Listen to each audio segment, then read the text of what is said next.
Hi friends, welcome back to my channel. ഇന്ന് ഞാനൊരു evening വ്ളോഗാണ് കേട്ടോ ചെയ്യാൻ പോകുന്നത്. ഇപ്പം സമയം 6 മണിയായിട്ടുണ്ട്. ഈ സമയത്ത് ഞാൻ സാധാരണ വിളക്കത്തിച്ച് നാമം ചൊല്ലുകയാണ് ചെയ്യുന്നത്. ലളിതാ സഹസ്രനാമം കേട്ടോ ഞാൻ ചൊല്ലാറുള്ളത്. വീട്ടിലുള്ള ദിവസങ്ങളിലെല്ലാം ഞാൻ നാമം ചൊല്ലാറുണ്ട്, വിളക്കത്തിക്കാറുണ്ട്. പിന്നെ രാവിലെകളിൽ അമ്പലത്തിൽ പോകാറുണ്ട്. അതൊക്കെ ഒരു സ്പിരിച്വൽ ഫീല് കിട്ടുന്ന കാര്യങ്ങളാണ്. സോ അത് ഞാൻ ഡെയിലി ചെയ്യാറുണ്ട് കേട്ടോ. പിന്നെ ഞാൻ ഇതുപോലത്തെ വ്ളോഗുകൾ ചെയ്തിട്ട് ഇപ്പോൾ കുറേ നാളുകളായി. അതുകൊണ്ട് ഞാൻ ഇന്ന് ചെയ്യാമെന്ന് വിചാരിച്ചതാണ്. സാധാരണ എവിടെയെങ്കിലും പോകുന്നുണ്ടെങ്കിൽ മാത്രമേ ഇപ്പോൾ കുറേ നാളുകളായിട്ട് വ്ളോഗായിട്ട് എടുക്കുന്നുള്ളൂ. അല്ലെങ്കിൽ ഷോർട്സ് ഒക്കെ ആയിരുന്നു ഇത്ര നാളും ചെയ്തുകൊണ്ടിരുന്നിരുന്നത്.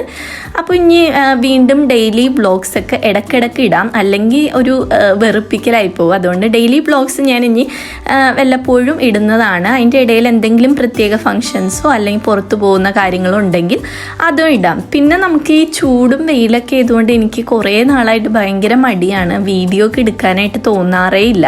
മീൻസ് ഈ വ്ളോഗൊക്കെ എടുക്കുന്നത് കുറച്ച് പണിയുള്ള കാര്യമാണ്. സോ അതൊന്നും ഇപ്പോൾ ചെയ്യാറേ ഇല്ല.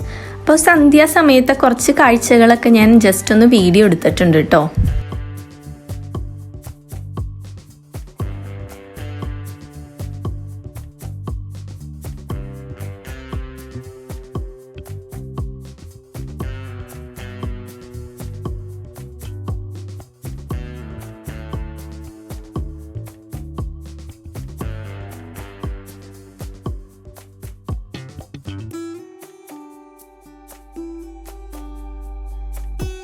നാമം ചൊല്ലിക്കഴിഞ്ഞിട്ട് ഞാൻ സാധാരണ ചെയ്യാറുള്ളതെന്ന് വെച്ചാൽ വീഡിയോ എഡിറ്റ് ചെയ്യാനുണ്ടെങ്കിൽ എഡിറ്റ് ചെയ്യും, അല്ലെങ്കിൽ വീഡിയോ അപ്ലോഡ് ആക്കാനോ അങ്ങനത്തെയൊക്കെ കാര്യങ്ങളൊക്കെ ചെയ്യും. അത് കഴിഞ്ഞാൽ പിന്നെ എന്തെങ്കിലും യൂട്യൂബിൽ എന്തെങ്കിലുമൊക്കെ കണ്ടുകൊണ്ടിരിക്കും, അല്ലെങ്കിൽ എന്തെങ്കിലും സിനിമ കാണും. അങ്ങനത്തെ പരിപാടികളൊക്കെയാണ്. ഭയങ്കര മടിയാണ്. ഇപ്പോൾ ഞാൻ നേരത്തെ പറഞ്ഞല്ലോ, ചൂട് കാരണം ഒന്നും ഭയങ്കര ക്ഷീണം, ഒന്നും ചെയ്യാൻ തോന്നാത്തൊരു അറ്റ്മോസ്ഫിയർ ആണ്. സോ ഇങ്ങനത്തെ എന്തെങ്കിലും കാര്യങ്ങളൊക്കെ ചെയ്ത് കുറേ ടൈം അങ്ങനെ കളയും. സോ എനിക്ക് ഈ ഒരു സ്വഭാവം മാറ്റിയെടുക്കണം എന്നുണ്ട്. അപ്പോൾ അതിൻ്റെ ഭാഗമായിട്ടാണ് ഇപ്പോൾ ഞാൻ ഡെയിലി വ്ളോഗ്സ് സ്റ്റാർട്ട് ചെയ്യാൻ പോകുന്നത്. അതിൻ്റെ ഫസ്റ്റ് സ്റ്റെപ്പാണ് ഈ ഒരു ഈവനിങ് വ്ളോഗ് കേട്ടോ.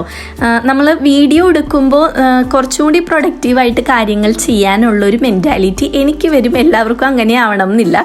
അപ്പോൾ അതുകൊണ്ടാണ് ഞാൻ ഇങ്ങനത്തെ ഒരു ഇത് സ്റ്റാർട്ട് ചെയ്യാനായിട്ട് ഉദ്ദേശിച്ചത് തന്നെ. അല്ലെങ്കിൽ ഒന്നും ചെയ്യാനില്ലാതെ വെറുതെ ഇരിക്കുമ്പോൾ നമുക്ക് ആകെ മടുപ്പായിരിക്കും. ഞാൻ FMGക്ക് പ്രിപ്പയർ ചെയ്തുകൊണ്ടിരുന്ന സമയത്ത് ഡെയിലി വ്ളോഗ്സ് ഇങ്ങനെ കണ്ടിന്യൂസ്ലി ചെയ്തുകൊണ്ടിരിക്കുമായിരുന്നു. Study routine, 12 hours study routine, 10 hours study routine. അപ്പോൾ അതെല്ലാം എനിക്ക് തന്നെ ഒരു മോട്ടിവേഷനാണ്. ബാക്കി ചിലപ്പോൾ കാണുന്നവർക്കും ചെറിയൊരു മോട്ടിവേഷൻ ഉണ്ടാവുമായിരിക്കും, പക്ഷേ എനിക്കത് പേഴ്സണലി ഒരു മോട്ടിവേഷനായിട്ടാണ് തോന്നാറുള്ളത്. അതുകൊണ്ട് ഞാൻ റെഗുലർലി വ്ളോഗ്സ് ഇടുമായിരുന്നു. പിന്നെ പരീക്ഷയൊക്കെ കഴിഞ്ഞു, എല്ലാം കഴിഞ്ഞ് കഴിഞ്ഞപ്പോൾ പിന്നെ ആ ഒരു ഡെയിലി വ്ളോഗ്സ് ഞാൻ സ്റ്റോപ്പ് ചെയ്തു. പിന്നീട് ഭയങ്കര ഒരു മടിയായിരുന്നു. പഠിച്ചുകൊണ്ടിരിക്കുന്ന സമയത്ത് വളരെ പ്രൊഡക്റ്റീവായിട്ടായിരുന്നു. Correct time table, correct food, എല്ലാം കറക്റ്റായിരുന്നു. ഇപ്പം അതെല്ലാം ഒരു താളം തെറ്റിയൊരവസ്ഥയാണ്. കാരണം അതിൻ്റെ ഇടയിൽ നമുക്ക് കുറേ ട്രാവലും കാര്യങ്ങളൊക്കെ വേണ്ടി വന്നു. പിന്നെ നമുക്ക് പ്രൊഫഷണലിന് വേണ്ടി അപ്ലൈ ചെയ്യാനായിട്ട് കുറേ നടക്കേണ്ടി വന്നു. അങ്ങനത്തെയൊക്കെ കുറേ കാര്യങ്ങളായിട്ട് നമുക്ക് വ്ളോഗ്സിലേക്ക് അങ്ങോട്ട് കോൺസെൻട്രേറ്റ് ചെയ്യാൻ പറ്റിയിരുന്നില്ല. പിന്നെ ഞാൻ ട്രാവൽ ചെയ്യുമ്പോൾ അതെല്ലാം വ്ളോഗാക്കി ഇട്ടിട്ടുണ്ട്. അത് കാണാത്തവരുണ്ടെങ്കിൽ എല്ലാവരും പോയി കണ്ടു നോക്കുക. അതൊക്കെ ഇഷ്ടപ്പെട്ടിട്ടുണ്ടെങ്കിൽ കമൻറ്റും ചെയ്യുക കേട്ടോ. ഇപ്പോൾ ഞാൻ എൻ്റെ വീടിൻ്റെ അടുത്തുള്ളൊരു ഹോസ്പിറ്റലിൽ ഒബ്സർവറായിട്ട് കയറിയിട്ടുണ്ട്. അപ്പോൾ മോർണിംഗ് രാവിലെ മുതൽ വൈകുന്നേരം വരെയും അവിടെ ആയിരിക്കും. കുറേ കാര്യങ്ങളൊക്കെ നമുക്ക് പഠിക്കാൻ പറ്റും. അവിടുത്തെ ഡോക്ടേഴ്സൊക്കെ നമുക്ക് നന്നായിട്ട് കാര്യങ്ങളൊക്കെ പറഞ്ഞെല്ലാം തരും. സോ അതുകൊണ്ട് നമുക്കതൊരു ഹെൽപ്ഫുൾ ആയിട്ടുള്ളൊരു കാര്യം ആയതുകൊണ്ട് ഞാൻ രാവിലെ അവിടെ പോകുന്നുണ്ട്.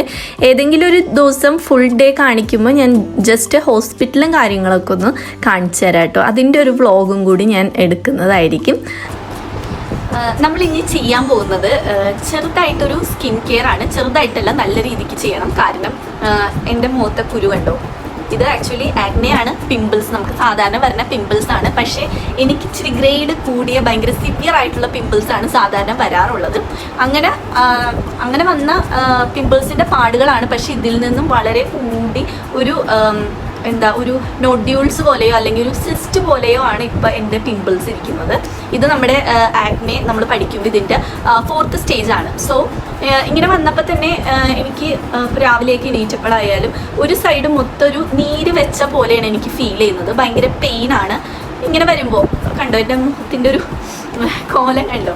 അപ്പം ഞാൻ എന്തായാലും ഇതിങ്ങനെ പോയാൽ ശരിയാവില്ല, നമ്മുടെ കയ്യിൽ നിൽക്കുന്ന ഒരു ഇതല്ല. മുഖം ആകെ ഇതാകും. സോ നമ്മൾ നേരെ ഇന്ന് ഡെർമറ്റോളജിസ്റ്റിനെ കാണാൻ പോയിട്ടുണ്ടായിരുന്നു. സോ മാം പറഞ്ഞത് എന്താണെന്ന് വെച്ചിട്ടുണ്ടെങ്കിൽ, മാം തന്നെ പറഞ്ഞത് ഇത് 4th സ്റ്റേജാണ്, ഒരു നൊഡുലോസിസ്റ്റിക് സ്റ്റേജ് എന്ന് പറയും അതിന്. ഞാൻ വിചാരിച്ചത് എനിക്കെപ്പോഴും പസ് ഫീൽഡ് ആയിട്ടുള്ള ആക്നെയാണ് ഉണ്ടാവാറുള്ളത്, അപ്പോൾ ഒരു പസ്റ്റ്യൂൾ സ്റ്റേജ് ആയിരിക്കും എന്ന് വിചാരിച്ചു. പക്ഷേ ഈ ഒരു ഐറ്റം ശരിക്കും അതിൽ നിൽക്കുന്നതല്ല, കുറച്ചും കൂടി ഗ്രേഡ് കൂടിയതാണ്. സോ ഇതൊക്കെ പൊട്ടിക്കഴിയുമെന്ന് വെച്ചാൽ നമുക്ക് ഭയങ്കര കുഴികളും സ്കാർസൊക്കെ ഉണ്ടാവും. അപ്പം ഞാൻ എന്തായാലും ഡെർമറ്റോളജിസ്റ്റിനെ കാണിച്ചായിരുന്നു. അപ്പം കുറച്ച് പ്രോഡക്റ്റ്സ് നമുക്ക് തന്നിട്ടുണ്ട്. ഓരോ സ്കിൻ ടൈപ്പിനും ഓരോ പ്രോഡക്റ്റ്സ് ആയിരിക്കും യൂസ് ചെയ്യേണ്ടത്. ഞാനിപ്പോൾ കാണിക്കുന്ന സാധനങ്ങളായിരിക്കത്തില്ല നിങ്ങൾ ഓരോരുത്തർക്കും യൂസ് ചെയ്യേണ്ടത്, എല്ലാവർക്കും ഡിഫറെൻ്റ് ആയിരിക്കും. നമ്മളൊരു ശരിക്കും ഒരു സ്കിൻ കെയർ റൂട്ടീൻ തിരഞ്ഞെടുക്കുമ്പോൾ ഒരു ഡെർമറ്റോളജിസ്റ്റിനെ കണ്ടിട്ട് ചൂസ് ചെയ്യുന്നത് വളരെ നല്ലതായിരിക്കും. അല്ലാതെ നമ്മുടെ ഇഷ്ടത്തിന് അല്ലെങ്കിൽ നമ്മൾ ഗൂഗിളിൽ സെർച്ച് ചെയ്തിട്ട് ചെയ്യുന്ന കാര്യങ്ങൾ എത്രത്തോളം നമ്മുടെ സ്കിന്നിന് സ്യൂട്ട് ആവുമെന്ന് പറയാൻ പറ്റത്തില്ല. കുറേ പരസ്യങ്ങൾ ഞാനും അങ്ങനെ ചെയ്യുമായിരുന്നു. ഞാനും കുറേ കാര്യങ്ങൾ ഗൂഗിളിൽ സെർച്ച് ചെയ്തിട്ട് അങ്ങനെ കുറേ ഫേസ് സെറം അങ്ങനത്തെ കാര്യങ്ങളൊക്കെ ഞാൻ യൂസ് ചെയ്യുമായിരുന്നു. സൺസ്ക്രീം ആയാലും ഒരു ഇതുമില്ലാത്ത രീതിക്കാണ് ഞാൻ യൂസ് ചെയ്തുകൊണ്ടിരുന്നിരുന്നത്. അപ്പോൾ എനിക്ക് എന്തായാലും മാം ഇപ്പോൾ പ്രിസ്ക്രൈബ് ചെയ്ത് തന്നിട്ടുണ്ട് കുറച്ച് പ്രോഡക്റ്റ്സ്. ഞാൻ ജസ്റ്റ് കാണിച്ചു തരാം. പക്ഷേ അത് നിങ്ങൾ കണ്ണുമടച്ച് പോയി വാങ്ങിച്ച് യൂസ് ചെയ്യരുത്, കാരണം അതായിരിക്കത്തില്ല നിങ്ങളുടെ സ്കിൻ ടൈപ്പിന് പറ്റുന്നത്. അപ്പോൾ ഫസ്റ്റ് ഞാനൊരു ചാർക്കോളിൻ്റെ ഒരു ആക്ടിവേറ്റഡ് ചാർക്കോളിൻ്റെ ഒരു ഫേസ് വാഷ് തന്നിട്ടുണ്ട്. ഇത് ശരിക്കും നല്ലതാണ്. ഇവിടെ എഴുതി വെച്ചിരിക്കുന്നത് anti acne, anti ageing, skin whitening and lightening, long lasting, oil control effect, ഇതൊക്കെയാണ് ഇതിൽ പറഞ്ഞിരിക്കുന്നത്. ആക്ച്വലി നമുക്കറിയാം ആക്ടിവേറ്റഡ് ചാർക്കോൾ എന്ന് പറയുന്നത് എല്ലാ ഡസ്റ്റുകളെയും അങ്ങനെയുള്ള കാര്യങ്ങളെയൊക്കെ അബ്സോർബ് ചെയ്യുന്ന സാധനമാണ് ആക്ടിവേറ്റഡ് ചാർക്കോൾ. സോ നമ്മുടെ ഫേസ് നന്നായിട്ട് ക്ലീൻ ആവുന്ന ഒരു സംഗതിയാണിത്. സോ ഇത് എനിക്ക് പ്രിസ്ക്രൈബ് ചെയ്ത ഫേസ് വാഷാണ്. ഞാനിപ്പോൾ ജസ്റ്റ് ഇത് വെച്ചിട്ട് മുഖം വാഷ് ചെയ്തിട്ട് ഒരു ആൻറ്റിബയോട്ടിക് ഓയിൽമെൻറ്റ് പുരട്ടാൻ പോയാണ്. ക്ലിൻഡാമൈസിനാണ്. അതിപ്പോൾ മോസ്റ്റ്ലി എല്ലാവരും കോമൺ ആയിട്ട് ആക്നെ വരുമ്പോൾ നേരെ ക്ലിൻഡാമൈസിൻ യൂസ് ചെയ്യുന്നുണ്ട്. ചിലവർക്ക് അതിൻ്റെ ആവശ്യം വരില്ല, കാരണം ആൻറ്റിബയോട്ടിക് ഓയിൽമെൻറ്റ് നമ്മൾ മെയിൻലി ആക്നെക്ക് യൂസ് ചെയ്യുന്നതെന്ന് വെച്ചാൽ ഇതുപോലത്തെ ഒരു പസ് ഫില്ലിംഗ് ആയിട്ടുള്ള, അല്ലെങ്കിൽ പസ് ഉണ്ടാവുന്നത് തന്നെ അവിടെ ഒരു ബാക്ടീരിയൽ ആക്ടിവിറ്റി മൂലമാണ് പസ് ഉണ്ടാവുന്നത്. സോ അങ്ങനത്തേക്കുള്ള ആക്നെക്കാണ് ഈ ആൻറ്റിബയോട്ടിക് ഓയിൽമെൻറ്റ് വേണ്ടി വരുന്നത്. സോ എനിക്ക് എന്തായാലും അത് ആവശ്യമാണ്. സോ അത് കുറച്ച് നേരം പുരട്ടി വെച്ചിട്ട് 15 മിനിറ്റ് പുരട്ടിയിട്ട് കഴുകി കളഞ്ഞോളാനാണ് പറഞ്ഞത്. അല്ലെങ്കിൽ നമുക്ക് രാത്രി യൂസ് ചെയ്യാനായിട്ട് ഒരു മോയ്സ്ചറൈസർ തന്നിട്ടുണ്ട്. ആ മോയ്സ്ചറൈസർ പുരട്ടിയിട്ട് അതിൻ്റെ മുകളിൽ ഈ ക്ലിൻഡാമൈസിൻ ഓയിൽമെൻറ്റ് പുരട്ടി കിടന്നുറങ്ങാൻ ആണ് ഡോക്ടർ പറഞ്ഞിരിക്കുന്നത്. സോ ഞാനിപ്പോൾ എന്തായാലും ഫേസ് വാഷ് ചെയ്തിട്ട് ഇത് ക്ലിൻഡാമൈസിൻ്റെ ഓയിൽമെൻറ്റ് പുരട്ടിയിട്ട് അത് ജസ്റ്റ് 15 മിനിറ്റിന് ശേഷം കളയാനാണ് പോകുന്നത്. ഓവർനൈറ്റ് ഞാൻ യൂസ് ചെയ്യുന്നില്ല എന്തായാലും. ചിലപ്പോൾ ചെറിയ ഇറിറ്റേഷൻസ് ഒക്കെ ഉണ്ടാവുമെന്ന് മാം പറഞ്ഞായിരുന്നു. സോ അതാണ് ചെയ്യുന്നത്. പിന്നെ എനിക്ക് തന്നിരിക്കുന്നതെന്ന് വെച്ചിട്ടുണ്ടെങ്കിൽ ആൻറ്റിബയോട്ടിക്, ഓറൽ ആൻറ്റിബയോട്ടിക്സ് തന്നിട്ടുണ്ട്. ഡോക്സിസൈക്ലിൻ ആണ്. പക്ഷേ ഇന്ന് ശരിക്കും ഡോക്സിസൈക്ലിൻ അല്ല യൂസ് ചെയ്യേണ്ടത്, പക്ഷേ ഡോക്സിസൈക്ലിൻ 1 മാസം യൂസ് ചെയ്ത് നോക്കാമെന്ന് ഞാൻ പറഞ്ഞു, അതുകൊണ്ട് തന്നതാണ് മാഡം. അപ്പോൾ അത് ആൻറ്റിബയോട്ടിക് ഓറലി കഴിക്കാനായിട്ട്. അപ്പോൾ ഇത്രയും ചെയ്തിട്ട് എന്തായിരിക്കും റിസൾട്ട് എന്ന് ഞാൻ എന്തായാലും 1 മാസം കഴിഞ്ഞിട്ട് ഒക്കെ പറയാട്ടെ ഞാൻ. കാരണം ഇപ്പോഴേ നമുക്ക് പറയാൻ പറ്റില്ലല്ലോ, കുറച്ചാളത്തെ യൂസിന് ശേഷമേ ഇതിൻ്റെ എഫക്റ്റ് എന്താണെന്ന് നമുക്ക് പറയാൻ പറ്റുള്ളൂ. ഞാൻ പണ്ടും എനിക്ക് ഇതുപോലെ തന്നെ ഒരു നൊഡ്യൂൾ ടൈപ്പ് പിമ്പിൾസ് വന്നപ്പോൾ, ഞാനൊരു +2 പഠിക്കുന്ന സമയമായിരുന്നെന്ന് തോന്നുന്നു. ആ സമയത്ത് ഞാൻ ഡെർമറ്റോളജിസ്റ്റിനെ കാണിക്കുമായിരുന്നു. അപ്പോൾ ആ സമയത്ത് ഇത് മാറിക്കിട്ടും, കംപ്ലീറ്റ്ലി ക്യൂർ ആവാറുണ്ട്. പക്ഷെ നമ്മൾ ഫുഡ് നോക്കത്തില്ലായിരുന്നു. ഫുഡ് ഒരു രീതിക്കുള്ള കൺട്രോൾ എനിക്കില്ലായിരുന്നു. അപ്പോൾ ഇന്നിപ്പോൾ ഡോക്ടർ പറഞ്ഞതെന്ന് വെച്ചിട്ടുണ്ടെങ്കിൽ ഷുഗറും മിൽക്കും മാക്സിമം പരമാവധി ഒഴിവാക്കാനാണ് പറഞ്ഞത്.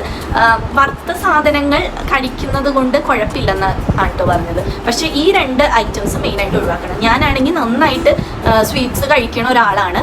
ഇടയ്ക്ക് ഒരു 2 ആഴ്ചയൊക്കെ ഷുഗർ കട്ട് ചെയ്ത് നോക്കി. ആദ്യമായിട്ടാണ് ഞാൻ ചെയ്ത് നോക്കുന്നത്. അത് കഴിഞ്ഞ് വിഷുവൊക്കെ വന്നപ്പോൾ പായസം കാര്യങ്ങളൊക്കെ ഉണ്ടപ്പോൾ വീണ്ടും ഞാൻ മധുരത്തിലേക്ക് തന്നെ പോയി. ഇതുവരെ ഞാനങ്ങനെ ഷുഗർ കട്ട് ചെയ്തിട്ടില്ല. ആദ്യമായിട്ട് ഒരു 2 ആഴ്ച ചെയ്ത് നോക്കി. പക്ഷെ അതിന് നല്ലൊരു എഫക്റ്റ് കിട്ടും. നമ്മുടെ വെയിറ്റ് ലോസ് ആകാനും പിമ്പിൾസ് കുറേതായിട്ട് എനിക്ക് ഫീൽ ചെയ്തായിരുന്നു. പക്ഷെ വീണ്ടും ഈ മധുരങ്ങളും കാര്യങ്ങളൊക്കെ കേട്ട് തുടങ്ങിയപ്പോഴാണ് ഇത്രയും ഇതായിട്ട് കേട്ടോ, ബൾബ് കത്തി നിൽക്കണ പോലെയാണ് എന്നിരിക്കുന്നത്, ഇത്രയും ഇതായിട്ട് വന്നത്. അപ്പോൾ ഞാൻ ജസ്റ്റ് ഒന്ന് കാണിച്ചു തരാം. പിന്നെ എന്താണെന്ന് വെച്ചിട്ടുണ്ടെങ്കിൽ നമ്മൾ പുറത്ത് പോകുമ്പോൾ എപ്പോഴും സൺസ്ക്രീൻ നമ്മൾ എന്തായാലും യൂസ് ചെയ്യണം. അപ്പോൾ അതൊക്കെ എൻ്റെ സ്കിൻ ടൈപ്പിന് പറ്റിയ സൺസ്ക്രീനും കാര്യങ്ങളൊക്കെ തന്നിട്ടുണ്ട്. പിന്നെ ഒരു സെറം തന്നിട്ടുണ്ട്. ആ സെറം എന്ന് പറയുന്നത് കണ്ടൻറ്റ് ഇതായിരുന്നു കേട്ടോ. സെറത്തിൻ്റെ കണ്ടൻറ്റ് നിയാസിനമൈഡിൻ്റെ ഒരു സെറമാണ് തന്നിരിക്കുന്നത്. പിന്നെ മോയ്സ്ചറൈസർ ആണെങ്കിൽ ഹൈലൂറോണിക് ആസിഡിൻ്റെ ഒരു മോയ്സ്ചറൈസറുമാണ് എനിക്ക് തന്നിരിക്കുന്നത്. സോ നമ്മൾ ഇതെല്ലാം യൂസ് ചെയ്ത് 1 മാസം നോക്കാൻ വന്നിട്ട് മാഡത്തിനെ കാണാനാണ് പറഞ്ഞിരിക്കുന്നത്. പിന്നെ നമുക്ക് ഈ പോഴ്സ് ഒക്കെ പോകാനുള്ള ട്രീറ്റ്മെൻറ്റും കാര്യങ്ങളൊക്കെ ഇപ്പം ഉണ്ടല്ലോ, അത് ഇപ്പം ചെയ്യുമെന്ന് എനിക്കറിയില്ല, എന്നാലും മാഡം പറയാമെന്ന് പറഞ്ഞു അതിൻ്റെ കാര്യങ്ങളൊക്കെ. കണ്ടോ, ഞാൻ ഇതുപോലത്തെ കുരുക്കൾ വന്ന് പണ്ട് ഞാൻ പൊട്ടിച്ചതിൻ്റെ പാടുകളാണ് ഇപ്പോഴും ഈ കാണുന്നത്. ഈ സൈഡ് നോക്കുമ്പോൾ എനിക്ക് തന്നെ എന്തോ പോലെ ഒന്നും ഒരുമാതിരി ചൊറി പിടിച്ച പോലെയോ അങ്ങനത്തെ ഒരു ഫീലിംഗ് ആണ്. എന്തായാലും നമുക്ക് നോക്കാം. ഓക്കെ, ഇപ്പം ഞാൻ ക്ലിൻഡാമൈസിൻ ഓയിൽമെൻ്റ് ആണ് കേട്ടോ പറ്റുന്നത്. ഇതൊരു ആൻറ്റിബയോട്ടിക് ഓയിൽമെൻ്റ് ആണ്. നമുക്ക് എവിടെയൊക്കെയാണോ കുരു ഉള്ളത് അവിടെ മാത്രം ജസ്റ്റ് ഒന്ന് പുരട്ടി കൊടുക്കുക. എന്നിട്ട് ഞാനൊരു 15 മിനിറ്റ്സിന് ശേഷം ഇത് വാഷ് ചെയ്ത് കളയും. എൻ്റെ മുഖത്ത് മൊത്തം പാടും ചുവന്ന ഇതും ആയതുകൊണ്ട് എനിക്ക് കുരു എവിടെയൊക്കെയാണെന്ന് തന്നെ ഐഡൻറ്റിഫൈ ചെയ്യാൻ പറ്റുന്നില്ല. ഞാൻ എന്നിട്ട് ഇങ്ങനെ തപ്പി നോക്കി എവിടെയൊക്കെയാണ് കല്ലപ്പുള്ളത്, എവിടെയൊക്കെയാണോ പെയിൻ ഉള്ളതെന്ന് നോക്കിയിട്ടാണ് ഇപ്പോൾ തേച്ചുകൊണ്ടിരിക്കുന്നത്. കാരണം അത്രമാത്രം കുരുക്കളിപ്പോൾ നിറഞ്ഞു കഴിഞ്ഞു മുഖത്ത്. ഇന്ന് നൈറ്റ് ഫുഡ് ചിക്കനും പിന്നെ ബിരിയാണി റൈസ് ഇരിപ്പുണ്ടായിരുന്നു. അമ്മ ജസ്റ്റ് അത് വേവിച്ചെടുത്തുള്ളൂ. ഫ്രൈഡ് റൈസോ ബിരിയാണിയോ പോലെ ഒന്നും ആക്കിയില്ല. അപ്പോൾ അതായിരുന്നു ഇന്നത്തെ ഡിന്നർ. അത് കഴിഞ്ഞ് നൈറ്റ് ഞാൻ ഈ മോയ്സ്ചറൈസർ അപ്ലൈ ചെയ്തിട്ട് ഓവർ നൈറ്റ് വെച്ച് കിടന്നുറങ്ങി. സോ ഇത്രയൊക്കെ ഉള്ളൂ ഇന്നത്തെ വീഡിയോ. ഇനി നെക്സ്റ്റ് വീഡിയോ ആയിട്ട് കാണുന്നത് വരെ ബൈ.